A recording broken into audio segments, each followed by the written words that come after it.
interview us? Yeah. Oh, we're gonna flip the script. Yeah, go ahead. Buddy, Unbelievable. Grow up. here we are. Holy Episode cow. 7, How tight is Cooper Tarantino's shirt? Barn Talk, Hey, Coop's not afraid to wear some tight clothes. Oh my Jack God. Winnay, That's unbelievable. Belmont Hill School, I feel like that camera's going Wake on. Forest Yeah, it is. commit. Also with my Signee. handsome signee. I apologize. My handsome, confident, educated, and the superlatives could go on and on. NEB Scott I can't P. spell superlatives. Jack, how are you today?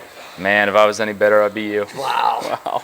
No doubt. Coach. What a line. How I'm are great. you? Great. I'm a little disgruntled after my poor performance in the knockout game. I won one. I'm probably one of the best knockout finishes. You tried to block me. Yeah, I didn't have sank a the poor shot. performance. No, you won a couple games. Yeah. It's pretty irritating. Probably looking at 3 of the better knockout players in the facility here. Without a doubt. You could say top 3. Yeah, top I 3. mean, there's some good players. No doubt, There's some yeah. good players, but this is definitely this interview brought to you by Guru Organic Energy. Also brought to you by 40 Steps, workout apparel. We got some guys using it here at the barn. It's outstanding stuff. Go buy it. We'll attach a link for you guys to go pick up your 40 Steps gear. Also, recently we've signed a new deal with Oakley for our players, their parents, their siblings. So we're excited about that partnership this year in 2022. Jack, first question. How does it feel to have arguably the greatest player in college baseball, Nick Wang, be your childhood best friend? Man, that's a good question. Golden Spikes finalist. Yeah, Golden Spikes Week 2. winner. Week I can 2. tell you that. Man, it's special. It's real special. We met, I think, when we were 11. Or I was 11, he was 12. Right after an injury he had. And we instantly clicked. And man, we came to the barn together. We came to NEB together. And it's been a ride ever since. And look at us now. Yeah. We've flourished. So I think the cool part about NEB is we have players from so many different places. So you become friends with kids you may have never met before, but you also have your childhood best friend. Also, you kind of came up with. So how has that been? Where you're meeting new people. We also have that comfortability of you guys can drive here together every day. You can go do things together.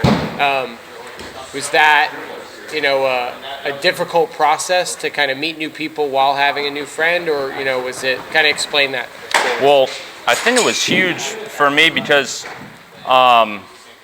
being a young kid in a facility with such diversity, you could say, in age group, it's nice to have someone who you can kind of go through it with. Sure. And Nick had played NEB the year before me, so he introduced me to his friends, and then it all just gelled together, and now I try to be the guy like, I don't know, Sam McNulty or someone older who kind of helped me get to know everyone. So I try to be that for younger guys here, and it's been awesome. Sam's, just so we're clarity, Sam's 1 year old. Yeah, I know. Okay. I know. He might actually be the same age as you, but yeah, you've done a great job. From our standpoint, you're everything that we want our players to be.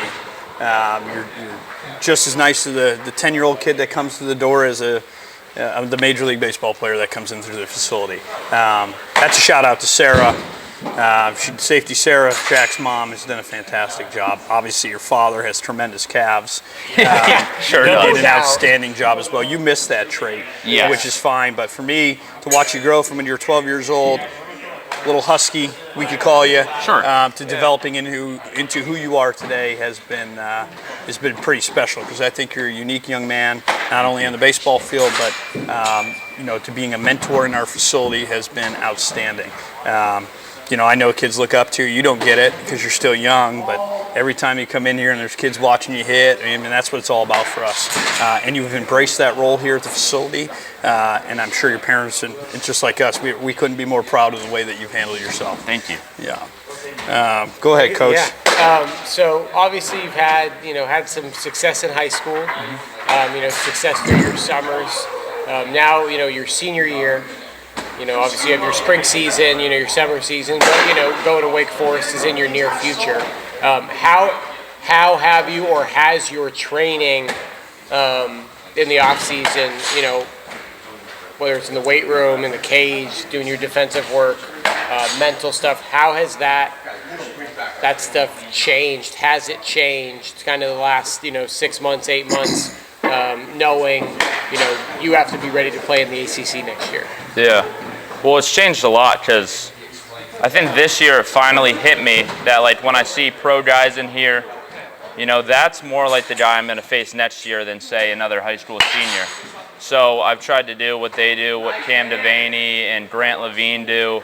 And then I looked at someone like Ian Seymour. Like, they're just very specific about what they do, specific about eating, take care of their body. And it's just like, I've definitely changed a lot. And Greg's helped me through that so much. Jake Wilsey's helped me through that so much. Just like, getting on me, because I know that next year at college, they're not just going to let me, mess around. So it's been awesome to be able to work with guys who are better than me and know more than me.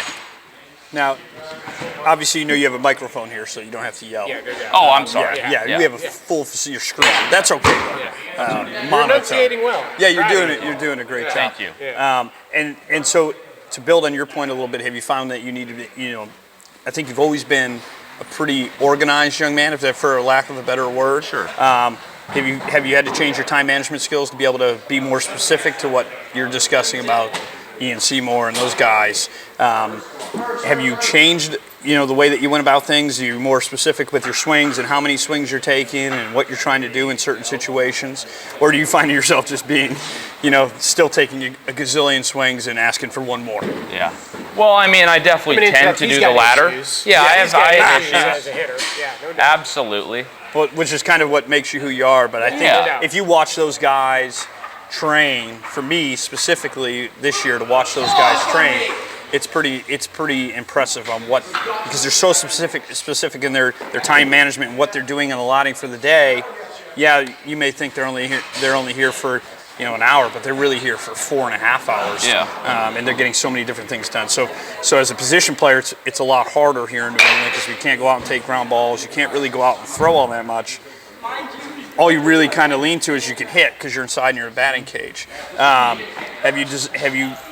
do you do to try to get yourself ready defensively, or what do you do for throwing? What's your off season really look like? Yeah. Well, about the time management piece, as a high school baseball player in New England, there's going to be guys in the cages at all times. So you need to be particular about getting your schoolwork done, getting here as early as you can, and that's what I've tried to do. Using my free blocks at school to get homework done so I can come here an hour earlier and maybe hit before I work out. But in terms of what my off season looks like, I like to get here at 2-ish, hit from 2 to 3:30, and then lift right away. And then, some days I'll do defensive work, something I definitely need to work on. But just being particular about everything I do in that aspect. And Yeah, I don't know if we can hear you, but it was a great answer. We have a lot of stuff going on here at the barn right now, but another thing that's you again will recognize when you're older is how your parents have supported you through this whole process. And you've done your part, which is some parents support kids, but they don't do their part. You've done your part where you've become a fantastic student. And first and foremost, you've allowed yourself an opportunity to play college baseball because of your academics, and then you've put in the work both athletic, on the athletic side of it as well. It could have been easy for you to commit as a sophomore and then kind of shut it down and be content with where you are. But I feel like you've put the foot on the gas and actually have propelled yourself into possibly being a draft pick this year, which is pretty cool. Which I never would have guessed when you had a huge hair as a 12-year-old. And could barely walk. Yes. Yeah. But that's been pretty cool to see. Coach, I'm kind of rattled by the noise, so I'm just passing it to you. It's all good stuff. I think that, what you just said, when you committed, I think, it's something we tell all our guys is when you commit, and some guys will kind of take that step back when, really that's when you really need to start working. Because committing, now there's the expectation. And I think, it's something that you've done such a great job is always raising your expectation, right? Like the goal is not to be a great high school player.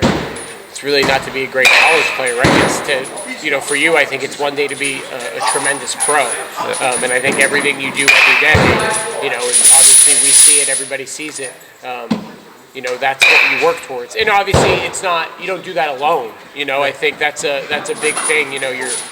Your teachers, your coaches at Belmont Hill, your parents, your friends, obviously us. I think, you have so many great people around you. To help you do that and to kind of keep you on that straight and narrow.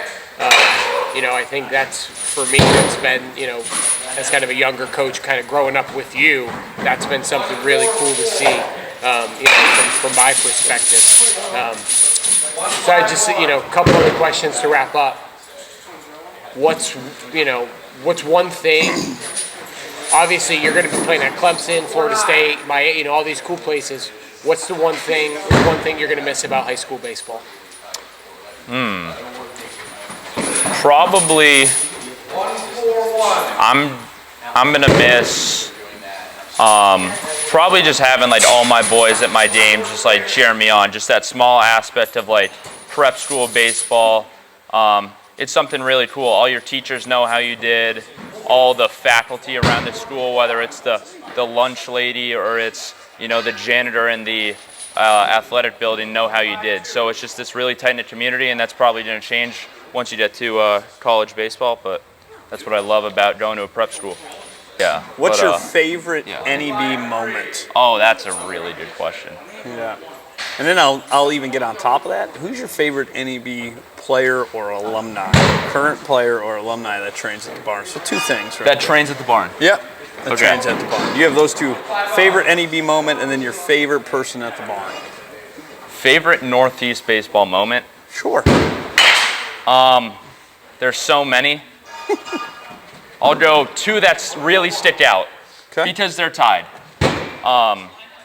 Tommy McAndrews versus Levi McAllister at Shake Shack. Okay. 4 burgers. It's an off-the-field thing, but 4 burgers. Who could do it faster? They were both sub 4 minutes, and it was a 4 burgers in 4 minutes? Yeah, it was a special competition. It's very impressive. And disgusting at the same time. Yeah. And then on the field. Not on the field, in the barn? Oh, yeah. Well, you could be anybody. I mean, it's so hard to say because I'm at the barn. Yeah, you can. Yeah, my apologies. I think probably our game against 5-Star National 16U season. That was a special game. That was ups and downs, left and right, a lot going on. We have a rain out. We can't throw the pitcher we threw after 1 inning. Had to play the next day. Went down. Had a flight we had to worry about. Yeah, a lot of issues. Yeah, COVID. Yeah, but we battled them. A lot of things. We battled them. And that's what we do at this program. Yeah, no doubt. Yeah, fun times. And person. Oh, person. Man, that's so hard to pick. It's not. It's not. Wow. I really, really want to say Tim Caltoni. Really? Tim's only made a recent appearance back. It doesn't matter. Tim is the glue that holds this program together. There's an energy to him. There is an energy to him. There's an energy to him. Yeah, he's the man behind the camera right now. Yeah, and executive producer. Yeah, he's not afraid to do anything in this facility. He'll get in a knockout game. He'll flip you flips. He'll throw BP, he'll feed the machine, and he'll get you food, and he'll compete whenever he needs to compete. So that's why I love Tim. Great answer. Yeah. Out of left field, really. Yeah, but I thought he was going to be hers. Yeah, I thought he was going to hers, or I thought he was going to use go to Greg or something. I'd be remiss if I didn't say Joe Cronin, too. Yeah, he's not here. Joe's not here, and hasn't been here for years. Yeah. But, okay. Is that it, Coach? I think that's it on our end. That's a wrap. Jack, Episode appreciate 7. you. Thank you. All right. That's It was a pleasure. it. Catch you next time. Dude wipes, 40 steps, Oakley. Dude wipes.